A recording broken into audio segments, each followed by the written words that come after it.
Amis des vidéos, bonjour. Alors aujourd'hui, je vous propose une nouvelle vidéo de la série Vidéo Blitz. Alors une vidéo assez rapide. Et là, on va voir une position jouée par Maxime Vachier-Lagrave en 2011 contre un grand maître francophone, Yannick Pelletier, qui est suisse et qui fréquente très assidûment le circuit des échecs français. Alors là, Maxime a les blancs. C'est à lui de jouer. On est au 23e coup.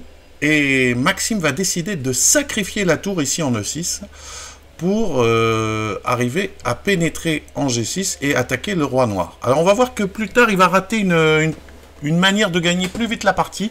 Alors c'est une partie qu'il va gagner hein, malgré tout, mais il va rater une opportunité tactique. Alors ça a l'air comme ça à première vue de gagner tout de suite. Alors je vous laisse mettre sur pause et essayer de voir un petit peu les conséquences de tour prend E6, pion prend E6, dame G6, échec. Alors mettez sur pause, c'est au blanc de jouer. Alors, oui, donc tour prend E6, pion prend E6, dame G6, échec, roi H8, dame prend H6, échec, roi G8, dame G6, roi H8, tour E4. Et là, on se dit, bah, ça va gagner. Hein, parce que j'ai enlevé le pion H6, je vais jouer tour F4. Tour H4. Mais il y a une défense. Il y a une jolie défense que, évidemment, Maxime a vue. Alors, essayez de la trouver. Hein. Donc, je répète, tour prend E6, pion prend E6, dame G6, échec, roi H6, dame prend H6, roi G8, dame G6, roi H8, tour E4. Comment les noirs se défendent-ils? Eh bien, ils se défendent avec F5. Hein, je vous montre. Tour prend E6, pion prend E6, dame G6, échec, roi H8, dame prend H6, roi G8, dame G6, roi H8, tour E4. Eh bien, ils se défendent par, comme je vous le disais, F5. Avec la pointe, évidemment, si tour H4, on se dit, c'est super, mais non, il y a dame prend H4, et le clouage ici sur la colonne G est mortel. Là, c'est fini. Hein. Les blancs perdent tout de suite, ils se retrouvent avec une tour en moins, et c'est une catastrophe. Alors, évidemment, Maxime, quand il est dans cette position, voit cette défense, évidemment. Mais il a trouvé, ensuite, comment gagner, comment avoir une position supérieure. Alors, donc je vous montre. Donc, on reprend, tour 4, tac, F5. Alors là, il a trouvé, essayez de voir, c'est au blanc de jouer, qu'est-ce que vous jouez avec les blancs?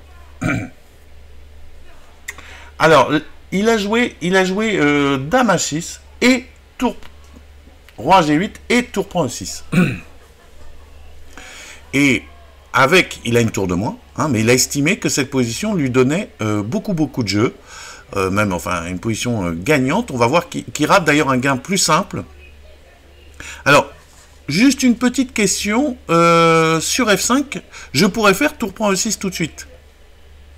Mais ça change tout. Alors essayez de voir pourquoi on ne peut pas jouer tour prend E6 tout de suite. Mettez sur pause. Ben, si on jouait tour prend E6 tout de suite, tout simplement, il y a tour D7. Et vous voyez que là, le roi, maintenant, dès qu'il y aura dame H6, le roi est bien planqué. Tandis qu'après ce petit coup d'échec intermédiaire, ça change tout parce que là, tour prend E6, vous voyez, là, je menace quand même échec et mat maintenant. Si tour D7, c'est ce qu'il va jouer, tour D7, tour G6, vous voyez, il n'y a pas la tour ne peut pas s'intercaler sur la 7e rangée, hein, ce qui aurait été possible avec le roi en H8 à cause de tour H7. Donc le roi est obligé de se centraliser. Vous voyez, c'est une grosse différence avec ce petit coup d'échec. Alors, donc roi F7, c'est dans cette position que Maxime a raté dans un gain plus facile qu'on va essayer de trouver. Alors dans la partie, lui il a joué tour prend C6. Ah bah, je vous ai montré le coup gagnant. Il a joué tour prend C6 et il a réussi à s'imposer. Il a jugé à juste titre que la position est gagnante, hein, mais ça a mis du temps, hein, il a gagné au 43e coup. Après roi E8, qui est le coup naturel, hein, le roi doit aller se cacher, parce qu'évidemment il y a dame G6 ici, je menace mat en deux coups, hein, dame G6, dame E6, échec et mat.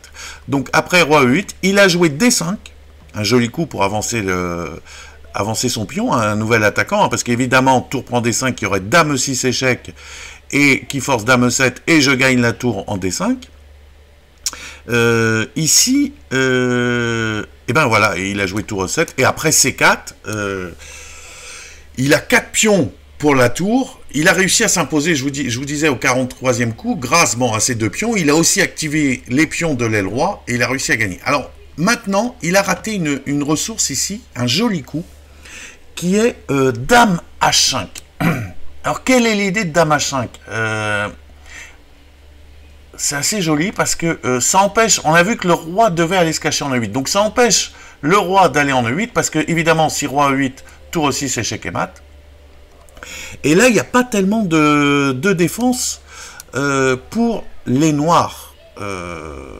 Si par exemple il jouait un coup comme C5, ben, là je gagnerais avec tour H6 échec.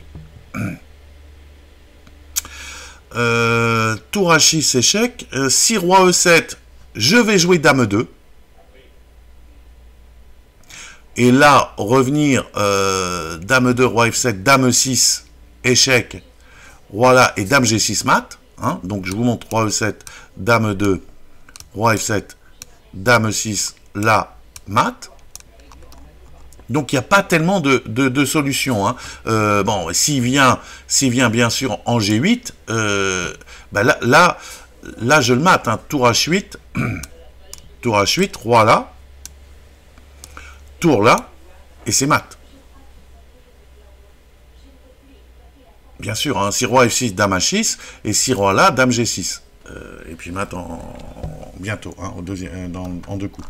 Voilà, donc il rate dame H5. Hein. Dame H5, l'autre, bon, donc si je menace, et s'il joue, bon, il peut pas jouer roi 8 hein, à cause de tour E6, échec et mat, donc s'il joue roi E7, et ben maintenant, j'ai ce dame 2, hein, ce petit coup assez joli, et roi F7, dame 6. Alors, pourquoi Maxime a raté ce coup? Je pense c'est parce que il a calculé la position, toute la variante à partir de cette position. Et comme il a vu une position qui lui semblait gagnante, il n'a pas cherché mieux. Hein. Donc un joli sacrifice de tour de Maxime. Voilà. Et hop, hop, et ce fameux dame H5. Hein. Lui, je vous rappelle, dans la partie, il a joué tour prend C6. Un joli donc sacrifice de destruction. Voilà. À bientôt dans une prochaine vidéo.